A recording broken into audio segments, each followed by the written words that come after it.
Welcome, everybody. Hello. Thanks for being here. Happy Monday to you. I don't know what day you're listening of the week. This might be like 2 years later, however long these podcasts stick around for.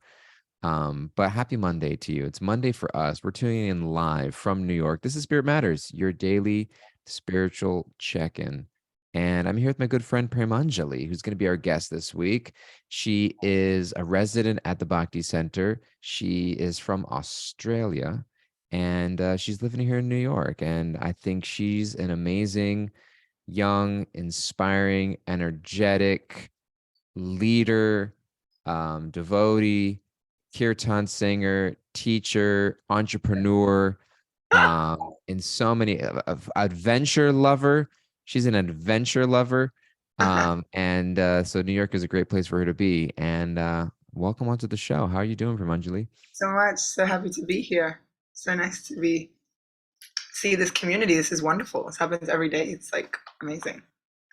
It is amazing. Somehow we come up. I tune in, and one day I'm just waiting to show up and nobody be here. They'll be like, "We got tired.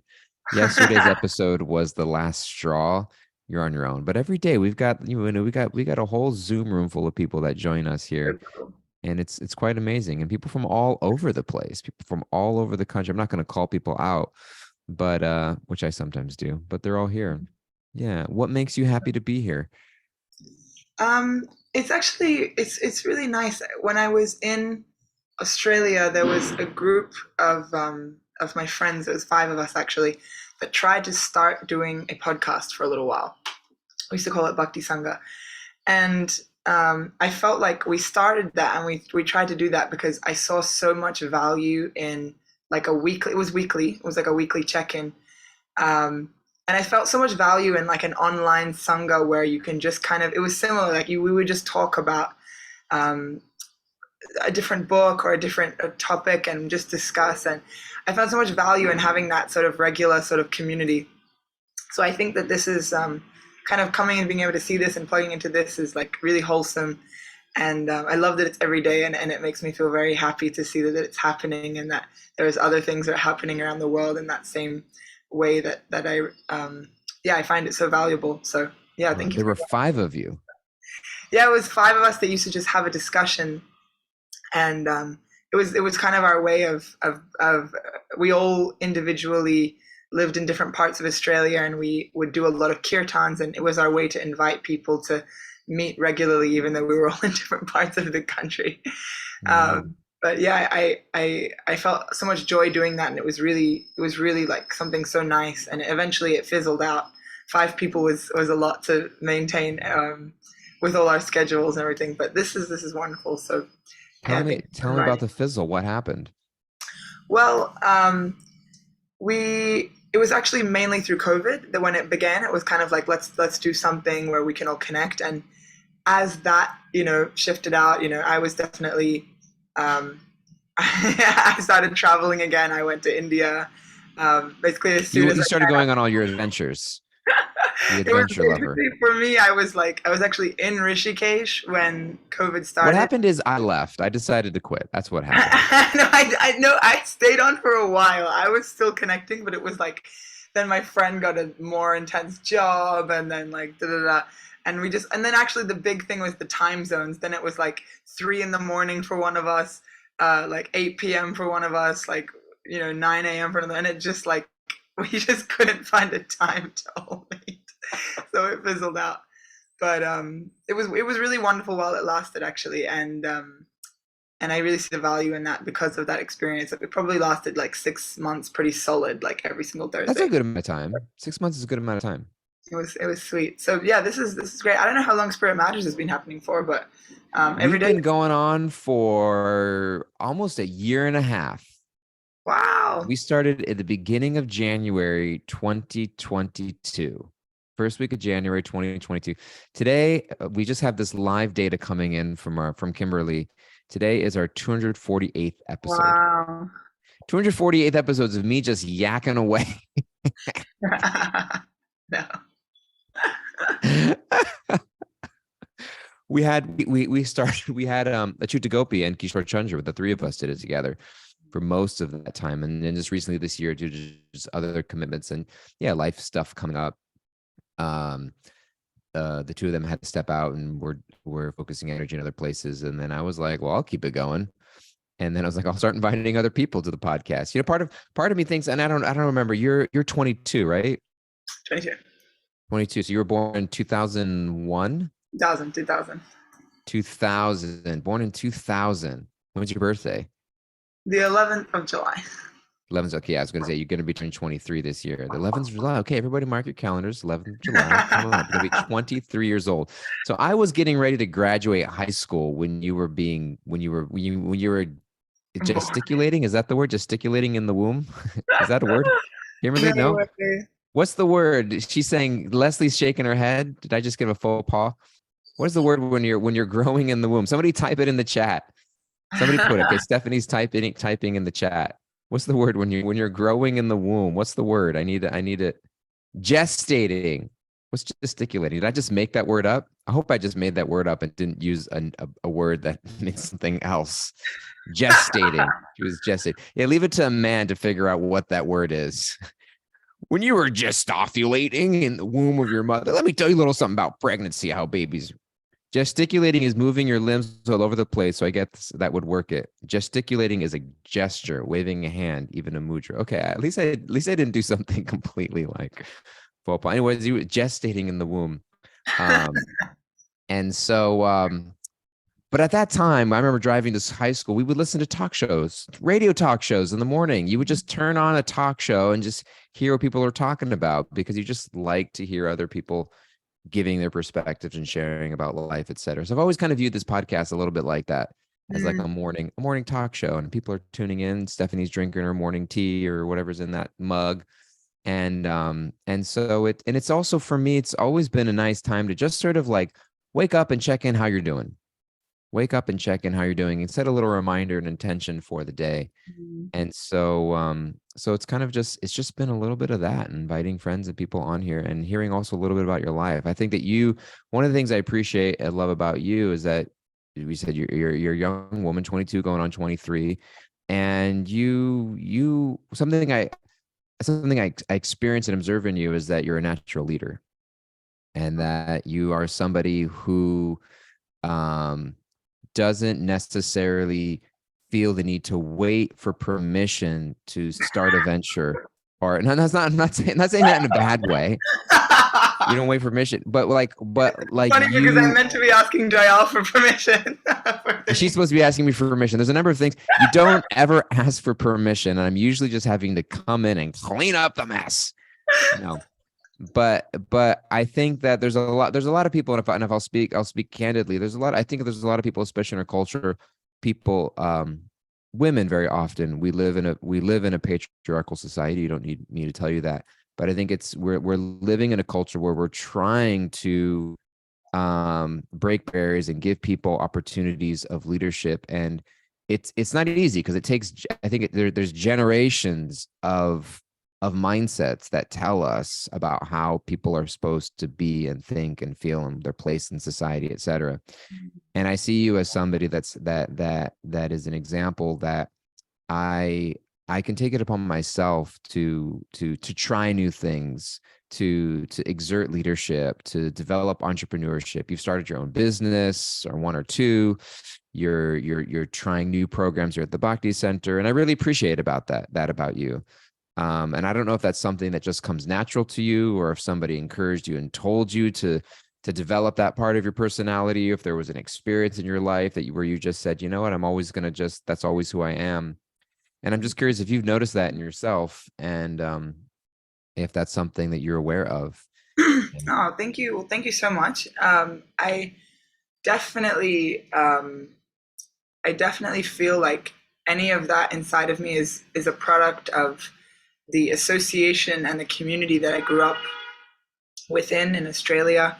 And then, further than that, sort of the international devotee community that I plugged into when I was traveling.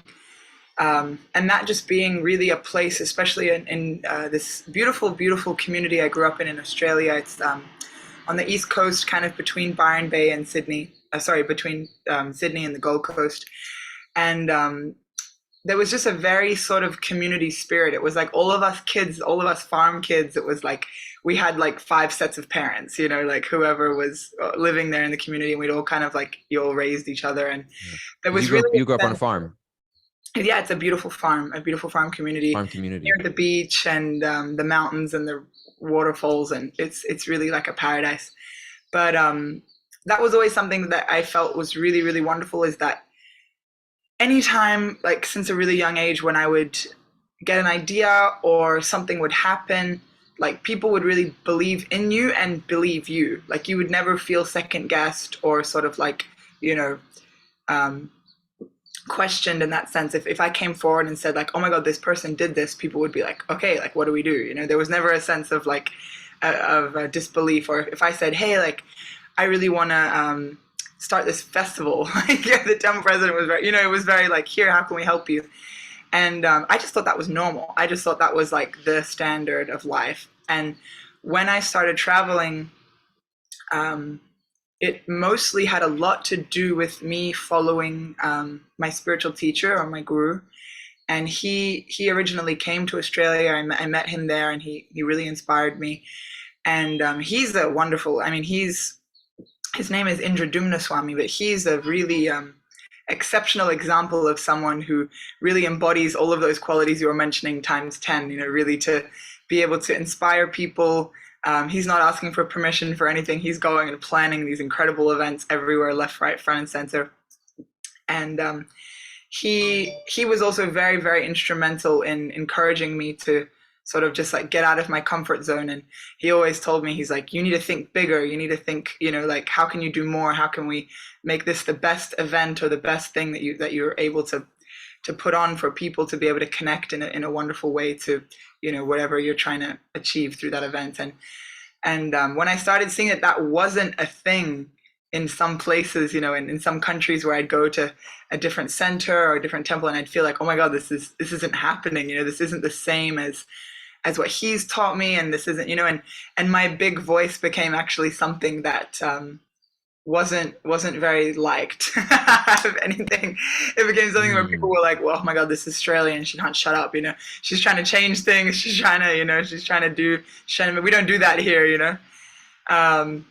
And it was very confronting, but I think it really sort of set something inside of me, which has always kind of been there, but it sort of put it on fire, that I've always really felt that I do have somehow, like from this community and from the way I've grown up and the environment I've been in throughout my life, I do have a confidence to speak what I feel and to sort of present things. And, when I see that others maybe don't have that, or that, there's someone who's not being treated right, or I've always kind of taken it upon myself to be like, no, we need to have justice, and we need to talk about this, and we need to and it gets me in trouble. But I definitely feel like that is something. In prison a few times. I am disliked in some places, but no. But I think that it's very important that we all feel we can speak. If nothing else, that we all feel we can speak. And I guess I'm ranting a little now, but just like I get that happens a lot, that so many women in particular, and people that have grown up in different environments will have such like terrible experiences and not speak about them, and not stand up for themselves, or not or they'll have these amazing ideas. They'll be like, I want to start a business and be an entrepreneur, and they'll never do it because they haven't had people believe in them, and they haven't had someone to be like, I got you. So that's really important to me. I think that's something that will, if it makes a difference or not, I feel like that's something I've always felt very passionate about, is that everyone has a spark, something so magical in them that they can offer to the world. And it just takes a little push and confidence to be able to maybe just ignite that in people sometimes, How do you mentioned about these situations where you try to allow yourself to change something or exert your leadership somewhere, and it wasn't received well. How do you, and you said something, I'm not liked in certain places. How do you respond to that internally in a way that, how do you respond to that internally? Yeah. When it was happening, probably in a very immature way, to be honest. Like I just didn't know what to do. What I actually did and what I would do in hindsight, I think are just extremely different at this point. But it's hard. Like it's a really hard position to be in. And in most cases, when this happens, you're very vulnerable. Especially I was a young girl. I was like 19, traveling the world. I didn't really have much money. I was just like on this adventure of life, and you don't really have a lot of choices. That's another thing. Like it's like if you're staying in a center, you're staying with a friend maybe that's putting you up. Da, da, da, you don't really sometimes, and this is with anything in life, and it doesn't even need to be specific to this case, but anything we go through in life, sometimes you're just kind of vulnerable. Like you're like, this is kind of what I got. I have to make it work. And when you have to make a situation work, whether that's a job that you don't really like, but you need to keep it happening, or, a friendship that maybe is a little difficult at points, but you know that it's worth pursuing. And you get to a point where you feel like it's not very healthy, and it's not very like conducive to you being your authentic best version of yourself. I felt like the best thing that really helped me internally was actually having this sense of a disconnect from the emotional investment in the situation. So kind of being able to be like, this is what it is, this is what's happening. But like the more I could understand it, and the more I could actually understand why those people are saying these things to me, or why these people are having this difficulty with me, it really helped me to just take myself out of it and realize that actually in a lot of ways it's not personal. This is this community or this person's issue in somehow, and I don't need to take that on myself. And that's really helped me to be able to go, okay, maybe this isn't my place. And of course there's the sense of like, let's start a revolution and make it my place. But actually sometimes it's best to just go, okay, maybe I should go somewhere else, And that's always been a big thing. I mean, if someone says something to you that's like, okay, a very simple example. I'm very loud. I'm very, I'm very loud. And I'm loud too. We got two loud people on this podcast. Take up space. I might come into a room and just start talking really loudly, or take up a space. And they didn't like that. It was a mood of like submissive, you should be quiet. And I remember someone telling me once, they were like, you just need to be more like, you need to calm yourself down. You need to just do what we say, sort of a thing. You need to kind of just, and I remember thinking like, why would they tell me this? Like, and the person who it was the most like, bland, like boring human I've ever met. Like for like, I don't want to like throw shade, but like just the sort of person I don't throw shade, but their Instagram handle is at like the sort of person that like you're really like want to be their friend, but you're like, where's their personality? Like I'm really trying here. Like I'm really trying to be like friends with.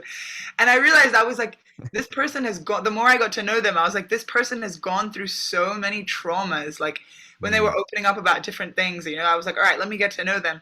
And I'm like, wow, like look at what they've been through in their life, Of course, if you've been spoken to this way, if you've had your husband do this and this, if you've of course you're going to feel like that's the right way to act. And actually, if anything, her telling me that I need to act like that is probably her, even though it didn't feel like it at the time, it's probably her acting out of love for me. Like it's probably her being like, hey, you're going to get hurt if you act like that. It's projecting. It's not that I should have listened to her, but it's that I understanding where she was coming from and where she was like, why she was really thinking that was the best thing to do, or her or someone else, Then I was able to go, okay, like, I get it. And then you separate yourself. You become separate from the problem, and you're able to look at it holistically and go, hey, like, this is that person's stuff, and this is where I'm at, and maybe I need to tolerate it for a little bit right now, but I'm not going to get emotionally invested. I'm not going to be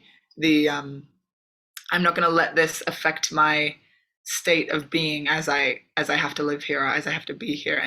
And that's really, really helped me to get through these sort of, as one of many things that's helped me just to navigate, when you're going through a difficult time with someone or something or some job or. That's such a beautiful perspective. And something I didn't tell you before we started is that I invited this person onto our podcast today as a third guest. And so they're coming in right now for you guys to have a makeup conversation. No, just joking. What we used to do. This is what we No, used to we're do in the good. We're 90s. good. We're good. I think that's so beautiful, and I love that. And we're actually running up towards time here today in a few minutes, but I wanted to reflect a little bit what I'm getting from you, and then we're going to turn it over to Kimberly, who's got some takeaways for us, and then we'll have a few closing words. But I think it's we get to choose the perspective we have of other people, and I think it's also really powerful what you said. What I did at the time and what I would do now in hindsight are very different. And I think we have to allow ourselves that grace sometimes to feel and react how we do in the moment, and then to be able to reflect and assess, okay, how am I growing and what would I do differently? And I think that when we question another person's intentions, that's when we get really reactive. What somebody did to me isn't as much as doesn't hurt as much as when I assume a certain malintent according to their actions. They're Yeah. trying to hurt me. They're trying to keep me down. They don't like me. But when you said something, it may have even been her love for me. Like, you're going to get hurt if you continue to act in a certain way, because that was her experience. And to be able to have that openness and empathy and compassion, I think is really beautiful. And I appreciate you sharing that, because it invites us to think about where somebody might be coming from, and to try to assume positive intent wherever we can. So I really, really, really, really appreciate that. We're going to turn it over to Kimberly now, because we're at time for today, and that was so beautiful. And what we do is we hold on to what we got today, pick it up tomorrow. Kimberly takes all of the beautiful things that you said and wraps them up into some takeaways. She's our wrap it up acharya of the podcast. And I love it. so we got a few takeaways. She's going to share some takeaways, and I'm going to ask you to give us a closing word, what you're going to walk away with today, and I'll do the same, and then we'll go about our day. What you got for us, Kimberly? All right, we're taking away to not ask for permission. Stop asking Dial for permission for anything. Just do it. It was like, why are all the walls of the Bhakti Center a different color? I'm like, It reminds me of the phrase, like, don't ask for permission, ask for forgiveness. Another takeaway is we all have a magical spark to offer. Surround yourself with people who believe in you. Be that person that believes in others, and assume positive intent. Others' projections may be coming from a place of love. Beautiful. What's something that you're going to walk away with today, Premanjali, and hold in your pocket or take away as a reflection? I actually just I'm just feeling really grateful to just have this Sangha. I just think this is amazing that there's so many people joining each day, and I'm just taking away this. I'm just really grateful to have just had this little moment with you guys this morning, and I'm just trying to remember that throughout the day. Like, it's so great to just, like, New York City's so busy, life is so busy, like, things just, there's always a pulse, but to just plug in for a minute was so nice, and just to kind of have that little chat, really sweet. Thank you guys. Thank you so much. I was really blown away and appreciative about your reflection that this person, what seemed like a negative, something negative towards you, was able to reflect and see maybe it was their expression of love towards me. And going back to, everything that anybody does is an expression of love or a cry for love. And I think that even if somebody is hurting and their actions seem to be expressed in a way that are causing hurt to another person, there is either a hurt person somewhere down in there that is looking and crying for love. And doesn't mean that we allow somebody to go on and treat us any which way, but it at least allows me to internally choose how I respond to what's happening around me. And that's a beautiful thing. And I really, really appreciate that from you. So thank you for doing that and sharing that with us. Yeah. Thank you so much, everybody. So many beautiful things going on here in the chat that we appreciate. We're not going to get to read all of it, but I'm seeing it. Thank you. Thank you all for tuning in and listening. If it's your first time, thank you for being here with us. Join us again tomorrow. If you're a longtime listener, thank you. God bless you. Appreciate you so much. You can write to us at spiritmatters@bhakticenter.org. If you ever want to share with us your story, please rate and review wherever you're listening to podcasts. Share with a friend. Let them know what's going on here. And we will see you all again Not tomorrow, because we're taking tomorrow off because I'm not going to be available. We'll pick up on Wednesday. So we'll see you all then. Same time, same place. Take care, everybody. Thank you and bye-bye.